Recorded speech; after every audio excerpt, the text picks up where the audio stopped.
Independent television, 24 ঘন্টায় খবর।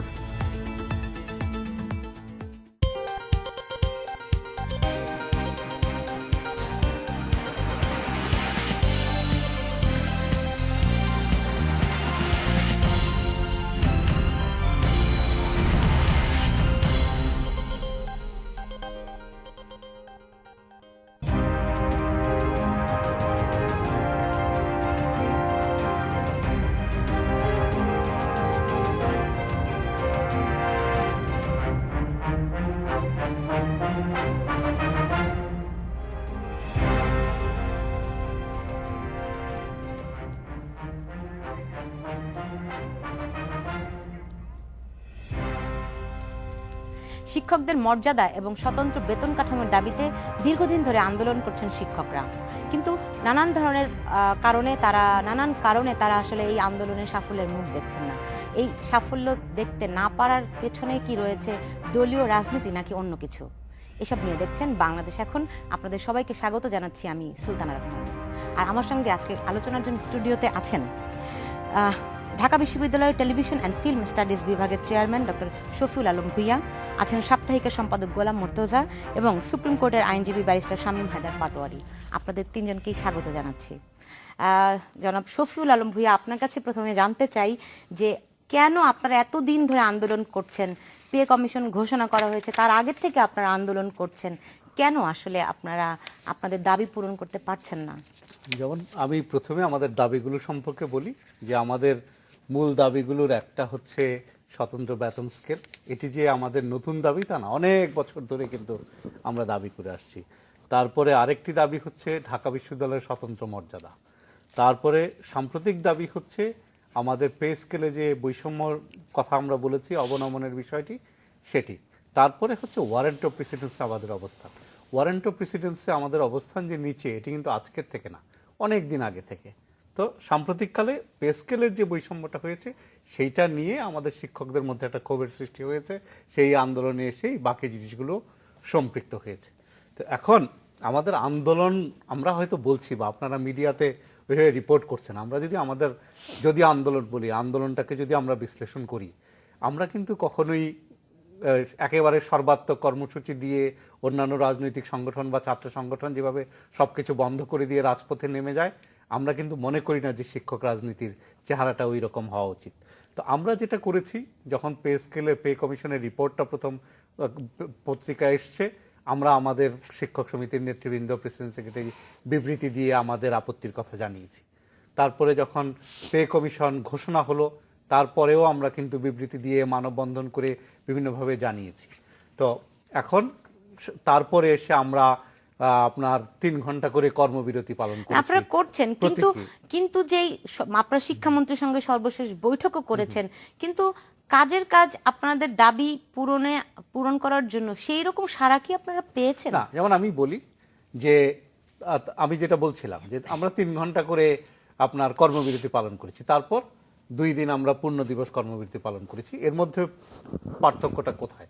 আপনি যদি প্রস্তাবিত পে কমিশনটা দেখেন, সেখানে কিন্তু পদায়িত সচিব বলেও একটা পদ ছিল, আর একটা সুপার গ্রেড ছিল, সেটি কিন্তু বাতিল হয়েছে। সেটা একটা।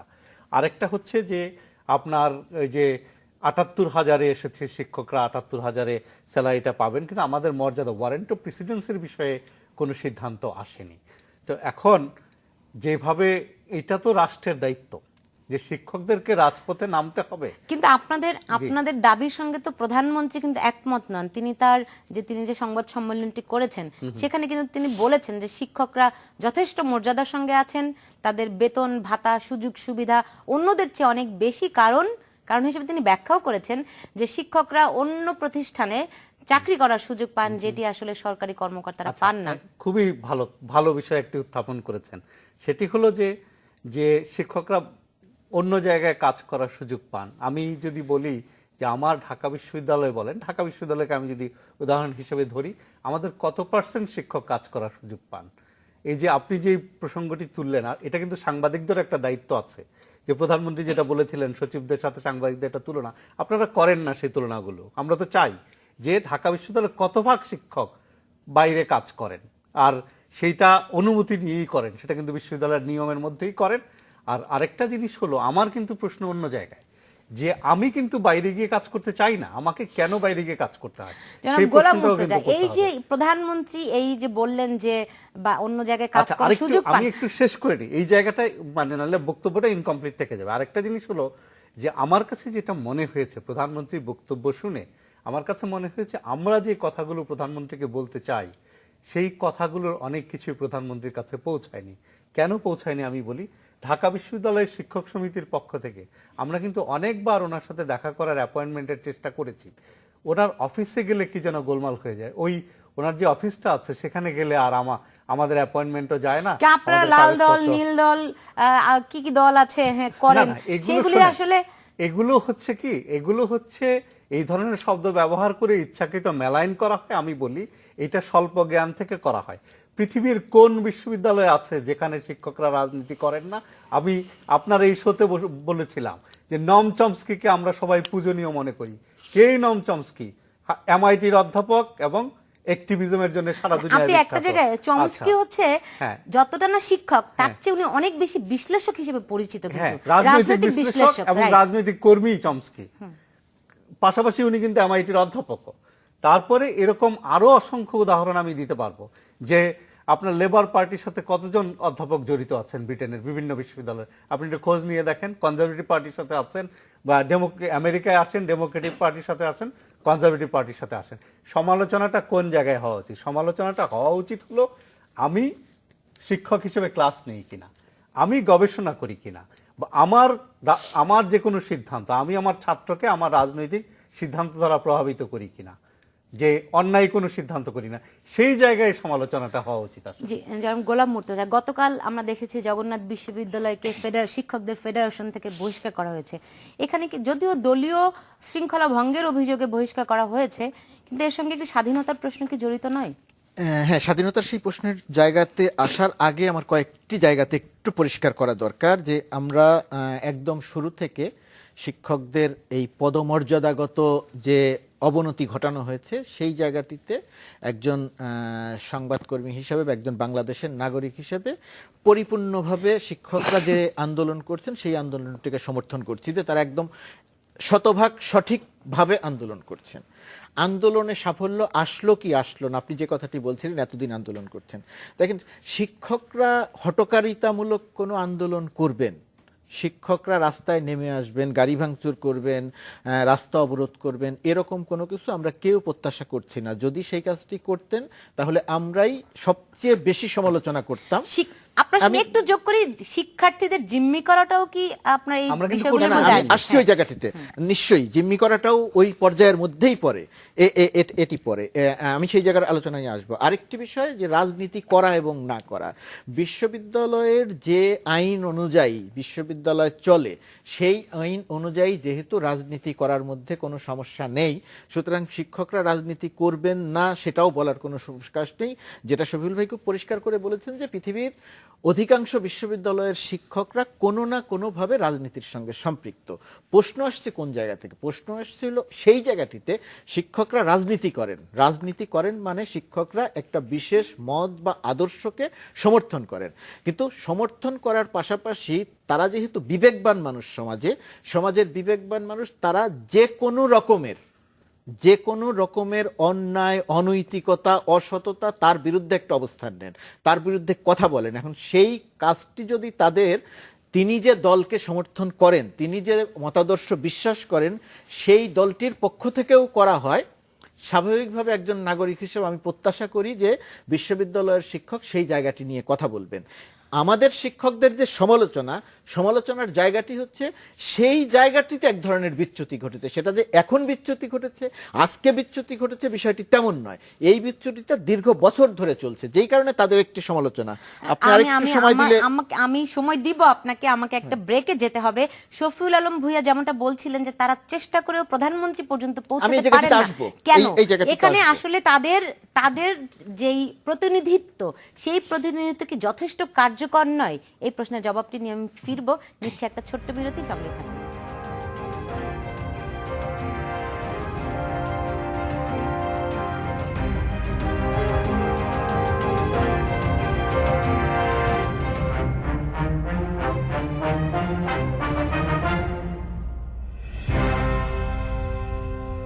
বিরতির পর ফিরে এলাম, দেখছেন বাংলাদেশ এখন।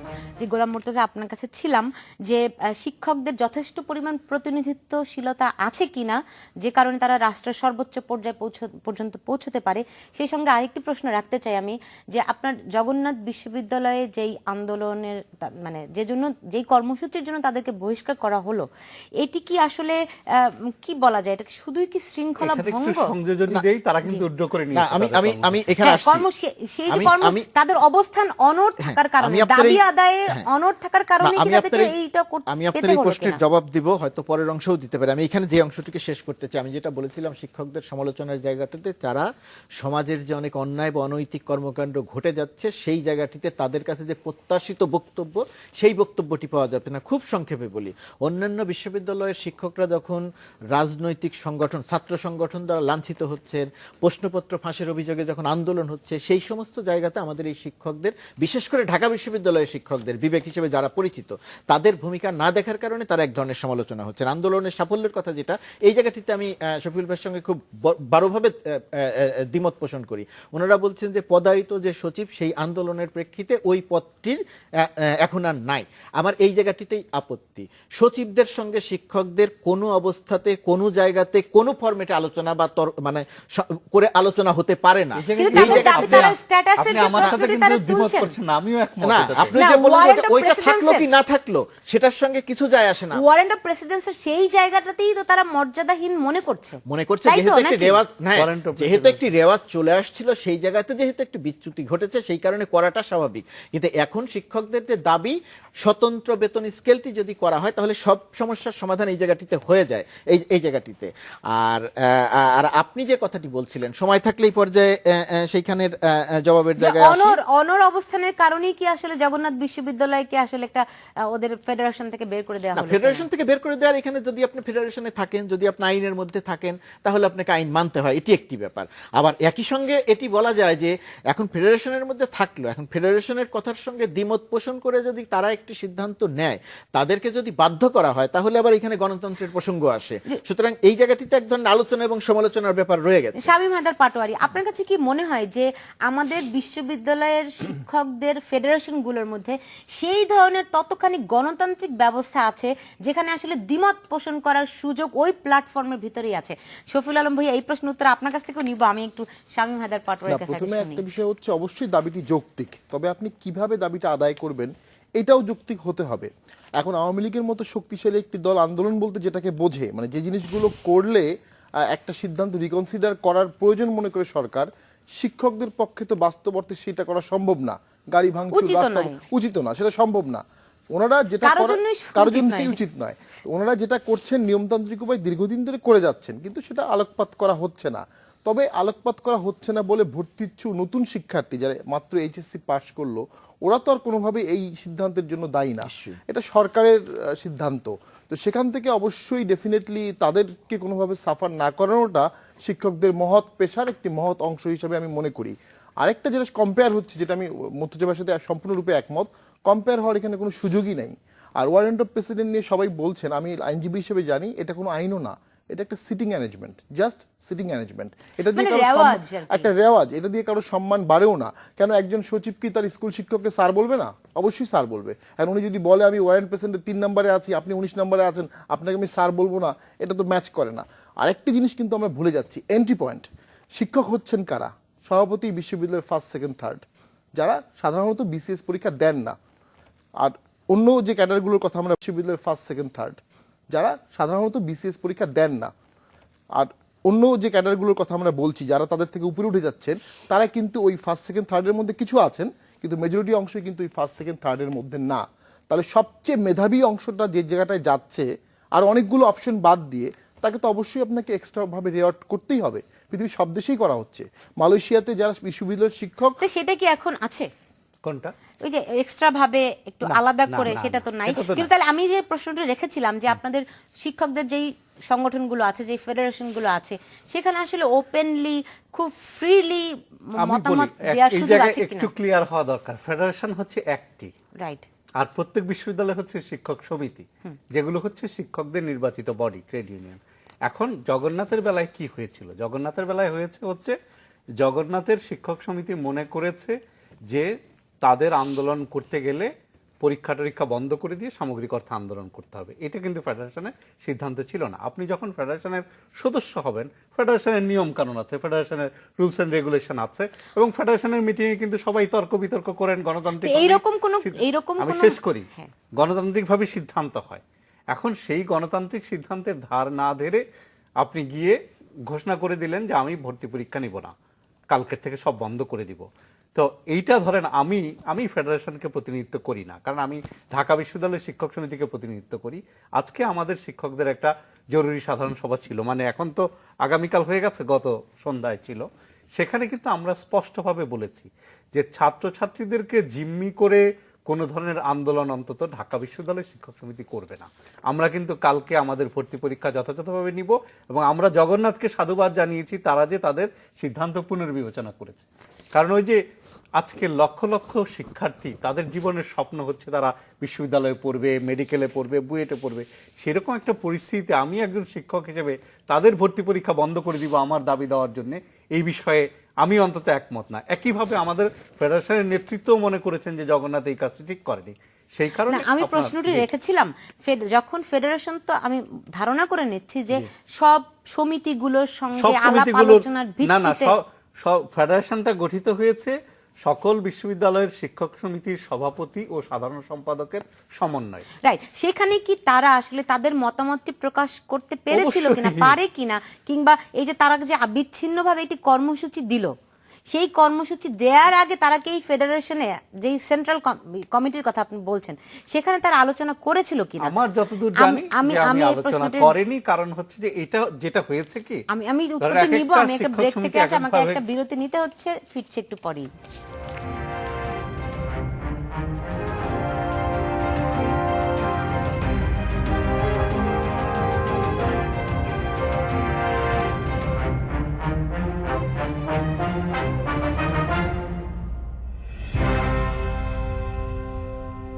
বিরতির পর ফিরে এলাম, দেখছেন বাংলাদেশ এখন। জি জনাব শফিউল আলম ভূঁইয়া, যে আমি ওইটার উত্তর দেওয়ার আগে একটা কনফিউশন দূর করে নেই। আমাদের মধ্যে কোনো কনফিউশন নাই যে আমরা কিন্তু সচিবদের সাথে কোনো তুলনায় যেতে চাই না, কখনোই যাই না। আমি নিজে অনেকগুলো এর আগে আমার এই অনুষ্ঠানে এসে কিন্তু বলেছিলাম যে আমরা সচিব তৈরি করি, সচিবের সাথে আমাদের তুলনা হয় না। হ্যাঁ, তারপরেও তাহলে কেন এই ওয়ারেন্ট অফ প্রেসিডেন্সি কেন শিক্ষকদের নিচে রাখা হয়েছে এটা বলেছিলেন? হ্যাঁ, কেন রাখা হয়েছে সেটা আমি বলেছিলাম, কিন্তু আমরা তুলনায় যেতে চাই না। তুলনায় যেতে চাই না এই কারণে, তুলনা না করলে কি করে বলেন যে আমরা পিছনে যাচ্ছি? কারণ তুলনার প্রশ্নটা যখন আসছে, যখন আপনি আমাকে আমার টাইম স্কেলে আমার পে স্কেলে যখন আমাকে অবনমন করে দিলেন, তাহলে আমি একটু ব্যাখ্যাটা দেই কোত্থেকে আসলো। ধরেন বাংলাদেশ হওয়ার পর থেকে ঢাকা বিশ্ববিদ্যালয়ের শিক্ষকরা যারা সিলেকশন গ্রেড প্রাপ্ত অধ্যাপক, তারা সবসময় রাষ্ট্রের সর্বোচ্চ ক্যাটাগরিতে স্যালারিটা পেতেন। তো সেই ক্যাটাগরিতে যে স্যালারিটা ওনারা পেতেন, এবারে আসি আমি সিলেকশন গ্রেড অধ্যাপক কারা। অনেকের ধারণা যে বিশ্ববিদ্যালয়ের সব অধ্যাপকরাই সিলেকশন গ্রেড অধ্যাপক। আমি কিন্তু সিলেকশন গ্রেড অধ্যাপক না। আমি অধ্যাপক হিসেবে, একজন ফুল প্রফেসর হিসেবে ঢাকা বিশ্ববিদ্যালয়ে 14 বছর সার্ভিস দেওয়ার পরে আমি হয়তো আমার লাক ভালো হলে আমি সিলেকশন গ্রেডে ঢুকতে পারবো। অনেক অধ্যাপক কিন্তু সিলেকশন গ্রেড না হয়ে সে রিটায়ারমেন্টে চলে যায়। এরকম একজন সিনিয়র অধ্যাপক সবসময় সর্বোচ্চ ক্যাটাগরিতে উনি বেতন পেয়ে এসছেন। তো এবারে অষ্টম পে স্কেলে এসে আমরা কি দেখলাম, সেটা হলো যে দুটো সুপার গ্রেড সৃষ্টি করা হয়েছে। একটা হচ্ছে আপনার সিনিয়র সেক্রেটারি, আর একটা হচ্ছে আপনার ক্যাবিনেট সচিব। ক্যাবিনেট সচিব এবং মুখ্য সচিবের বিষয়টি আগের পে স্কেলও ছিল, সেটি পাদটিকা দিয়ে ছিল যে তারা 5,000 টাকা করে বেতন বেশি পাবেন। যেহেতু সংখ্যায় তারা আসলে আমার বেলায় কি হলো, যেমন ধরেন আমাদের এখানে একটা কনফিউশন এখনো রেখে দেওয়া হলো। কনফিউশনটা কি, যে যখন সরকার ঘোষণা করেছে যে সরকারি কর্মকর্তা কর্মচারীদের আপনার সিলেকশন গ্রেড এবং টাইম স্কেল থাকবে না, এখন এটা কি আমাদের বেলায় প্রযোজ্য হবে কি হবে না? কারণ বিশ্ববিদ্যালয়ের শিক্ষকরা তো ওইভাবে সরকারি কর্মকর্তা কর্মচারী না। আবার যেহেতু এটা ব্ল্যাঙ্কেটলি বলা হয়েছে, আমরা ধরে নিতে পারি যে এটা হয়তো থাকছে না। যদি না থাকে তাহলে আমার বেতনের গ্রেড কোথায় যাচ্ছে? চলে যাচ্ছে কিন্তু ওই সুপার গ্রেড দুটাকে হিসেব করলে এটা হচ্ছে 22 গ্রেডের বেতন স্কেল হয়। তাহলে আমি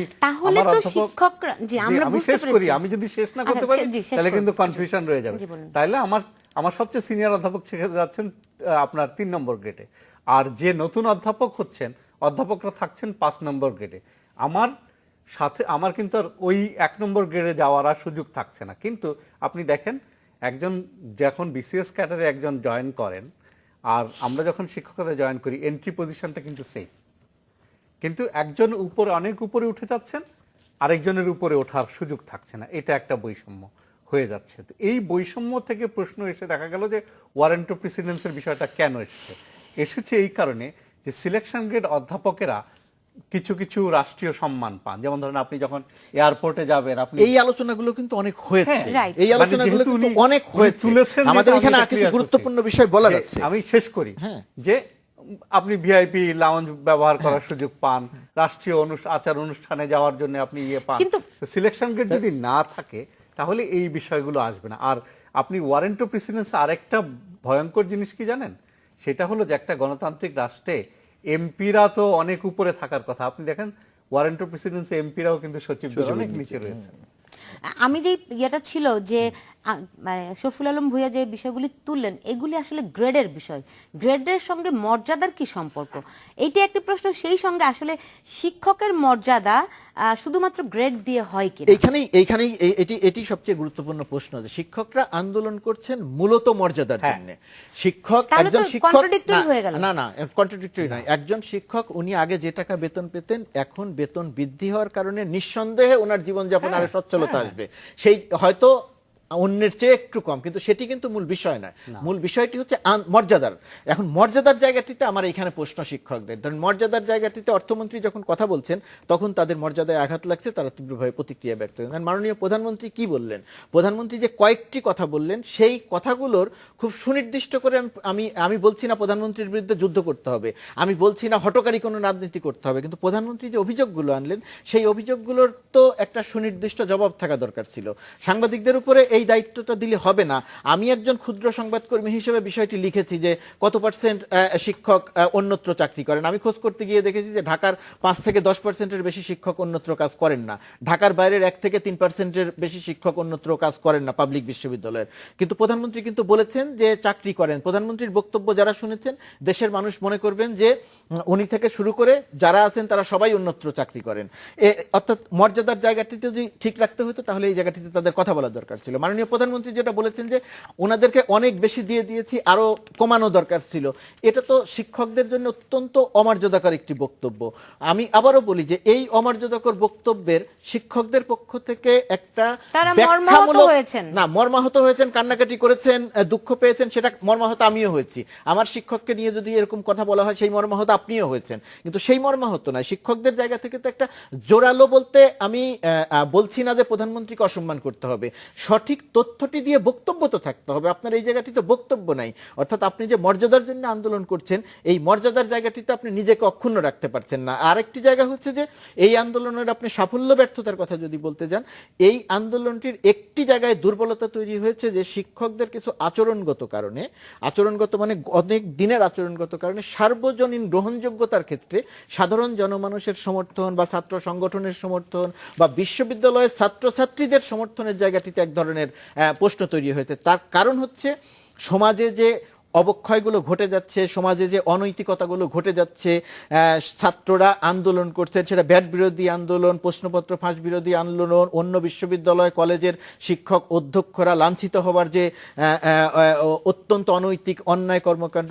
সেই জায়গাগুলোতে আমি আগেও বলেছিলাম, সেই জায়গাগুলোতে যে এই শিক্ষকদের যে কোনো ভূমিকা না থাকা, জোরালো কোনো বক্তব্য না থাকা। ধরেন এই মুহূর্তে মেডিকেলের প্রশ্নপত্র ফাঁস নিয়ে এইচএসসি পাস শিক্ষার্থীদের উপরে নারী ছাত্রীদের পুলিশ নির্দয়ভাবে পুরুষ পুলিশ নির্যাতন করছে।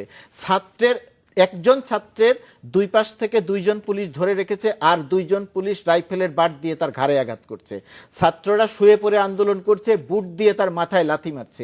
এই জায়গাটি নিয়ে শিক্ষকদের যে মর্যাদাগত আন্দোলন, ছাত্রী বা শিক্ষার্থীদের যে এই যে চরম নির্যাতনমূলক যে দমন পীড়নমূলক যে কর্মকাণ্ড, এই জায়গাটিতে শিক্ষকদের, বিশেষ করে ঢাকা বিশ্ববিদ্যালয়ের শিক্ষকদের অতীতে যে ভূমিকা ছিল বিভিন্ন সময় সর্বশেষ আমাদের এই বিগত তত্ত্বাবধায়ক সরকারের সময়ের আন্দোলনে না, আমার যতটা মনে পড়ে ডক্টর হুমায়ুন আজাদ তিনি শামসুন্নাহর হলে যখন পুলিশি আক্রমণ হয়েছিল তখন তিনি থানায় গিয়েছিলেন। না, এর বাইরে আপনি ধরেন অতীত তো আছেই, এর বাইরে আরো এরকম অসংখ্য বিচ্ছিন্ন দুই একজন আরো শিক্ষক আছেন। অসংখ্য না আরো অসংখ্য যখন পুলিশি আক্রমণ হয়েছিল তখন তিনি থানায় গিয়েছিলেন। না, এর বাইরে আপনি ধরেন অতীত আছেই, এর বাইরে আরো এরকম অসংখ্য বিচ্ছিন্ন দুই একজন আরো শিক্ষক আছেন। অসংখ্য না আরো অসংখ্য উদাহরণ আছে যে ঢাকা বিশ্ববিদ্যালয়ের শিক্ষকরা অত্যন্ত প্রতিকূল সময় অত্যন্ত সাহসিকতার সঙ্গে দায়িত্ব পালন করেছেন। আপনি সর্বশেষ গত আমি এখানে তত্ত্বাবধায়ক একটু এক মিনিট আমি যোগ করছি, সর্বশেষ বিগত তত্ত্বাবধায়ক সরকারের আমলে খেলার মাঠের ঘটনায়, ছাত্র right? শিক্ষকদের উপরে যে নির্যাতন করা হয়েছে সেইখানে আমি নাম ধরে ধরে বলতে পারি শিক্ষকরা অত্যন্ত সাহসিকতার পরিচয় দিয়ে জেলে গেছেন, কিন্তু তার অবস্থান থেকে পরিবর্তন হয়নি, নির্যাতনের শিকার হয়েছেন। শিক্ষকদের হাতে হাত করা পরিয়ে নিয়ে যাওয়া হয়েছে, কিন্তু তিনরা কিন্তু তার অবস্থান পরিবর্তন করেন নাই। কিন্তু এই সময়ের সমাজে যে অনৈতিকতা আমি ঘটে এইটা যাচ্ছে, এখন পরে ভুলে যাব আমি জি, বলেন, আসলে প্রশ্নটি করেন। এইটির সঙ্গে আসলে রাজনীতির একটা যোগসূত্র ছিল। তখন যেই তত্ত্বাবধায়ক সরকার ছিল সেই সরকারের বিরুদ্ধে যেরকম জোরালো অবস্থান নেওয়া যায় শিক্ষকরা নিতে পারেন, রাজনৈতিক সরকারের বিরুদ্ধে সেরকম অবস্থান তারা নিতে পারেন কিনা তাদের দলীয় রাজনীতির কারণে, এই প্রশ্নের জবাব নিয়ে আমি ফিরবো। নিচ্ছে একটা ছোট্ট বিরতি, সঙ্গেই থাকুন।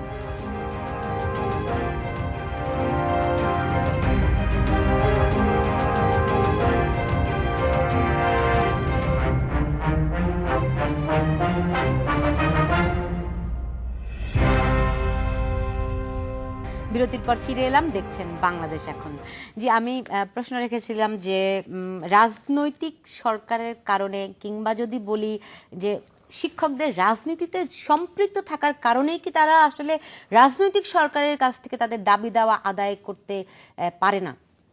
না, রুট সমস্যাটা আরেকটা, সেটা হচ্ছে বঙ্গবন্ধু তার অসমাপ্ত আত্মজীবনীতে পাকিস্তান সৃষ্টি হওয়ার পরে প্রথম ছন্দপতন উনি অবজার্ভ করলেন যে ওই সরকারটি জনগণকে নিয়ে চলার থেকে কলোনিয়াল আমলের যে আমলা ছিল তাদেরকে নিয়ে চলার ক্ষেত্রে অনেক বেশি আগ্রহী। এটা ওনাকে খুব কষ্ট দিয়েছিল।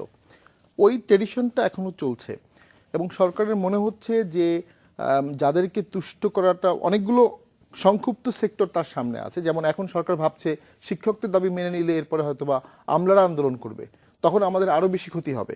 ঠিক এই কন্ট্রাডিক্টিং ফ্যাক্টরগুলোর মধ্যে থেকে আপনারা কেন আন্দোলন করতে হয়তোবা আমি বলছি জাস্ট তো সেখানে করবে অথবা অসন্তুষ্ট হতে হবে। পারে অন্য তো এই- শিক্ষকরা আন্দোলন করবে, তারাও তো করছেন। অসন্তুষ্ট হবে। আচ্ছা। এই কন্ট্রাডিক্টরি ফ্যাক্টরগুলোর মধ্যে সরকারকে পিক অ্যান্ড চুজ করতে হচ্ছে, যেটা ঠিক না।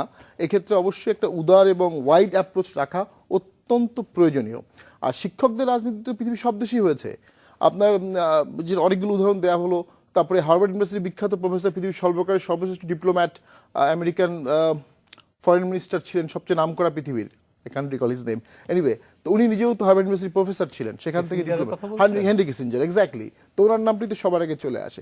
তো সেটা কোনো অন্যায় না, আপনি একটা মত প্রকাশের স্বাধীনতা থাকবে, আপনি রাজনীতি করবেন, এটা ঠিক। তবে হ্যাঁ, কিছু কিছু সময় বিশ্ববিদ্যালয়ের শিক্ষকরা কমন ফ্যাক্টর হয়ে গেছিল।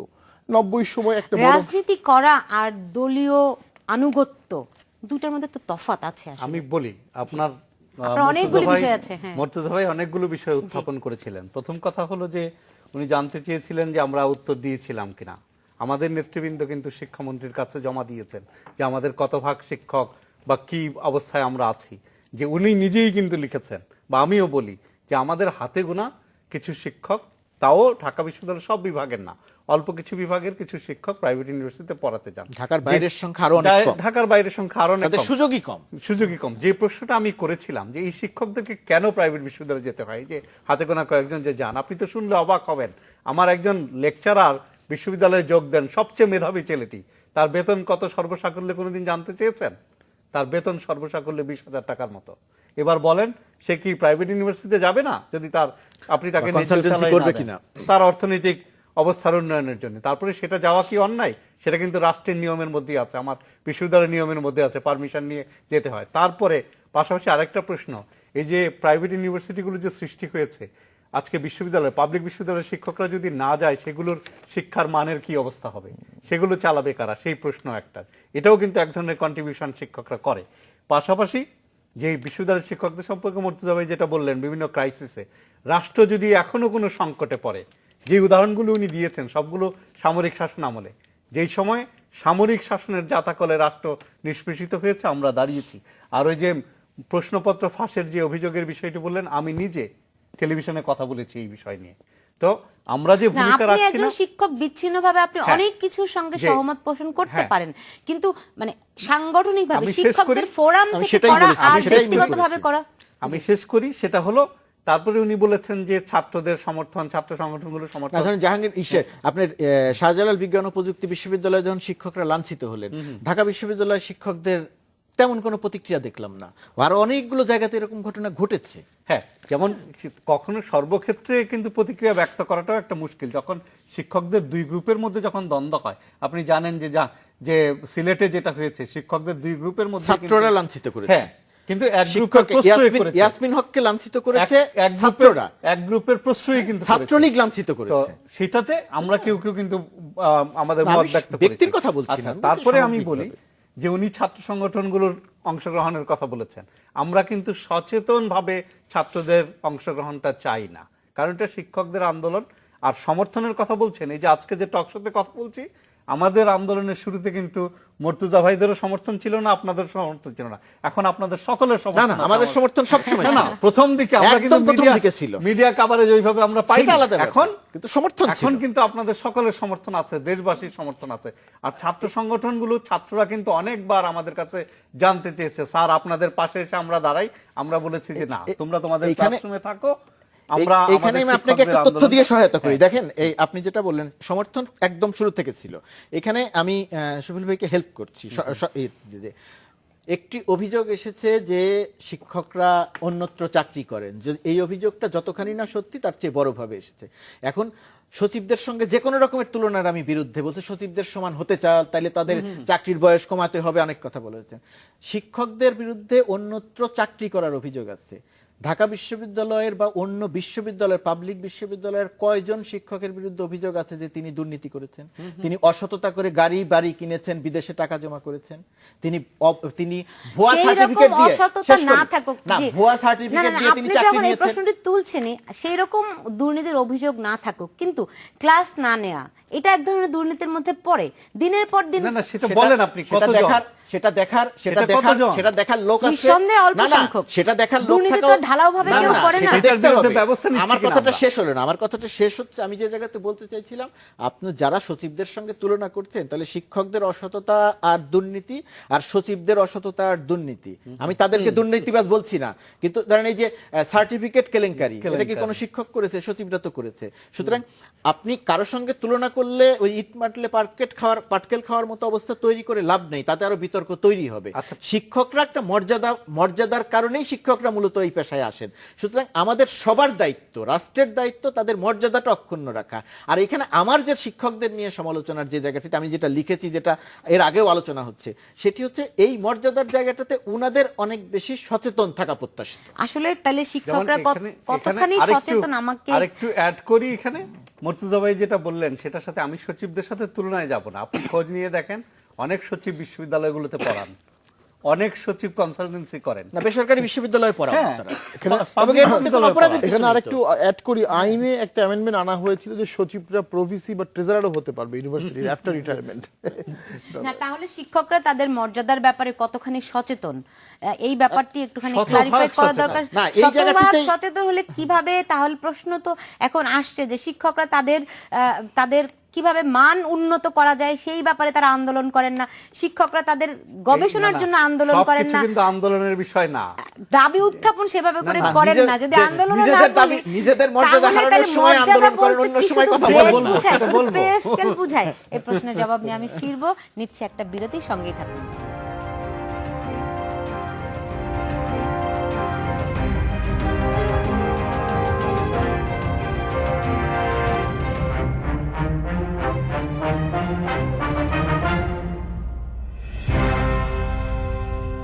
বিরতির পর ফিরে এলাম, দেখছেন বাংলাদেশ এখন।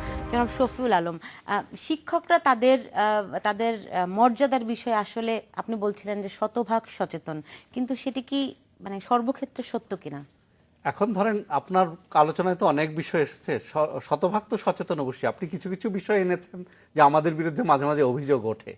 তো এখন যখন আমরা বেতন ভাতার আন্দোলন করছি, কোথায় আমরা সম্মানের আন্দোলন করছি, আমাদের অবনমন হয়েছে সেটার বিরুদ্ধে আন্দোলন করছি, তখন আপনি এই বিষয়গুলো নিয়ে আসছেন। আমাদের কেউ ক্লাস নিচ্ছে না, কেউ নিচ্ছে না। হ্যাঁ, সমাজের সর্বস্তরে যে মর্তুজা ভাই যেমন সচিবদের বিভিন্ন উদাহরণ দিচ্ছিলেন, আমাদের মধ্যে তো কারো কারোর মধ্যে প্রবলেম আছে, সেগুলো অ্যাড্রেস করার জন্য অন্য বডি আছে, আমাদের বিশ্ববিদ্যালয় প্রশাসন আছে, আমাদের ইউজিসি আছে। হ্যাঁ, আমার বিরুদ্ধে যদি অভিযোগ থাকে যে আমি ক্লাস নেই না, আমি গবেষণা করি না, আর গবেষণার কথা যদি বলেন আপনি আমাকে গবেষণার টাকা দেন, তারপরে আমি গবেষণা করি, কিন্তু আমার 2000 বা 3000 1,500 টাকা আমি প্রতি মাসে ভাতা পাই, গবেষণা ভাতা, সেটা সিস্টেমের সমস্যা। হ্যাঁ, তো গবেষণার কোনো ব্যবস্থাই কিন্তু রাষ্ট্রেরও নাই, বিশ্ববিদ্যালয় থেকেও নাই। তো সেই জায়গাটায় যেতে হবে। পাশাপাশি আমরা প্রধানমন্ত্রীর বক্তব্য নিয়ে আলাপ করছিলাম, সেটা হলো যে প্রধানমন্ত্রীর বক্তব্যের একটা অংশ যেটাতে আমরা আহত হয়েছি সেটা হাইলাইটেড হচ্ছে। ওখানে কিন্তু আরো অনেক জিনিস ছিল, যে উনি বলেছেন যে এই স্বতন্ত্র বেতন স্কেলের চিন্তাটা তো আমার নিজের চিন্তা, আমি পিএসসির আদলে একটা কমিশন করে এটা করতে চেয়েছিলাম। তারপরে আরেকটা অংশ ছিল,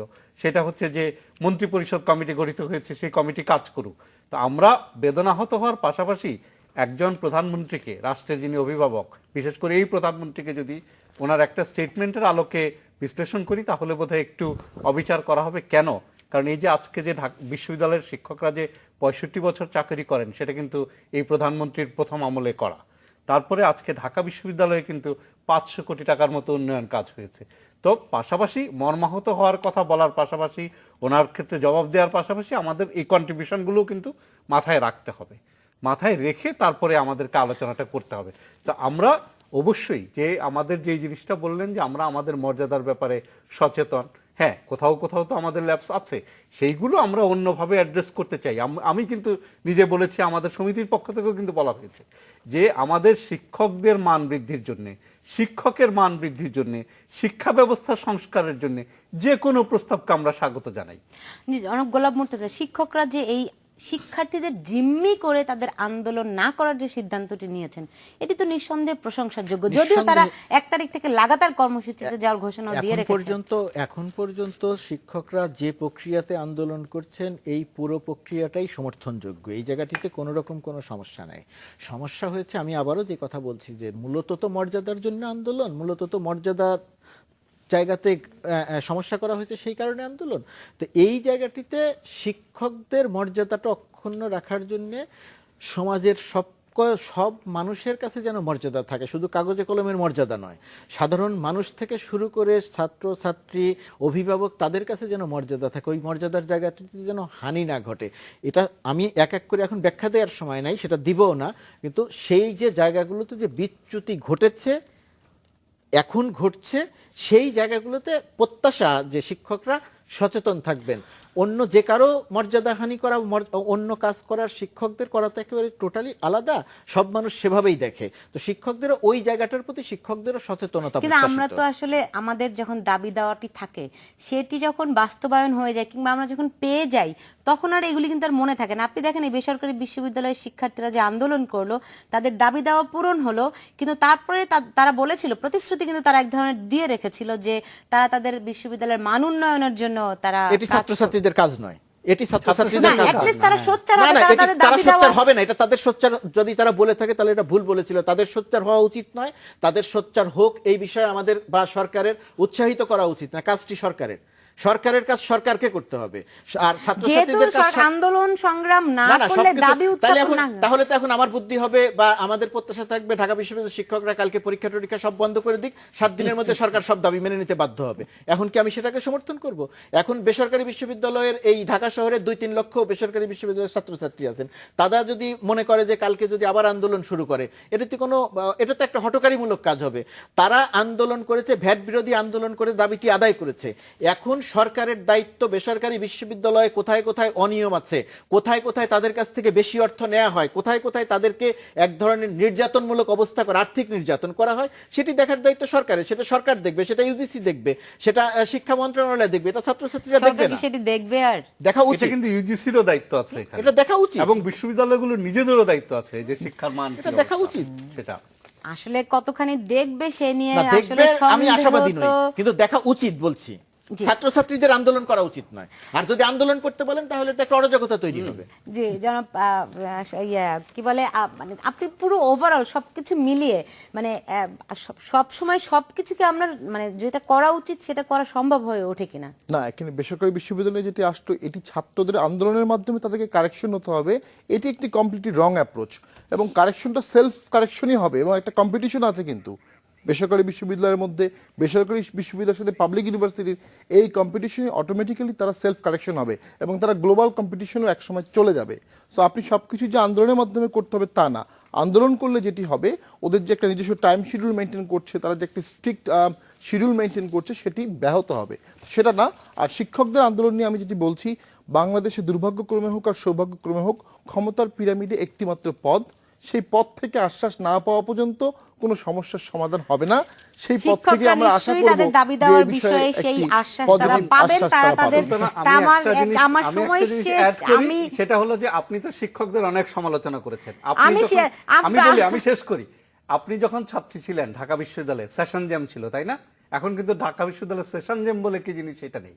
ঢাকা বিশ্ববিদ্যালয়ে ক্লাস নিয়মিত হচ্ছে, সবকিছু গবেষণা করছে। নিশ্চয়ই সেগুলি আপনাদের অবদান, সামগ্রিক ব্যবস্থা। আমাকে শেষ করতে হচ্ছে আপনাদের বাংলাদেশের আশা আকাঙ্ক্ষার অনেক প্রতীক। ধন্যবাদ আজকে স্টুডিওতে আসার পূরণ জন্য। না হলেই সমালোচনা হয়। আপনাদেরকে অনেক ধন্যবাদ এতক্ষণ সঙ্গে থাকার জন্য। আপনারা সবাই ভালো থাকুন।